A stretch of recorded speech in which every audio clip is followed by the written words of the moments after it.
ঘরে বসে খুব সহজে আপনি এমন একটি সফট পাউন্ড কেক বানিয়ে নিতে পারবেন। আসসালামু আলাইকুম, আমি আজকে একটা কেক রেসিপি দেখাবো। প্রথমে দুটো ডিম নিয়ে নিয়েছি আমি। সাদা অংশটা শুধু ব্লেন্ড করব। সাদা অংশটা ব্লেন্ড করা হয়ে গেলে এর ভিতরে 1 কাপ চিনি নিয়ে নিতে হবে। এটা আমি 3 বারে আস্তে আস্তে করে দিয়েছি, ব্লেন্ড করে করে। এরপর আমি ডিমের যে কুসুম উঠিয়ে রেখেছিলাম ওটাও দিয়ে দিচ্ছি। এরপর 1 চামচ ভ্যানিলা এসেন্স দিয়ে দিচ্ছি। 1/2 কাপ সয়াবিন তেল দিয়ে দিচ্ছি।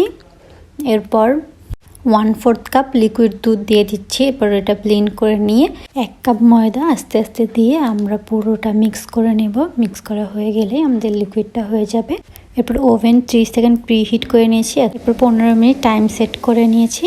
এই তো আমাদের কেক হয়ে গেল। মাশাআল্লাহ, অনেক সফট হয়েছে। এই রেসিপি ফলো করে আপনি কেক বানালে ইনশাআল্লাহ আপনার কেকও এমন সুন্দর এবং সফট হবে। সুন্দর কেক বানানোর জন্য অবশ্যই আপনার মেজারমেন্টটা ঠিক রাখতে হবে। মেজারমেন্ট ঠিক হলে কেক এমনিই সফট হবে। থ্যাংক ইউ সবাইকে।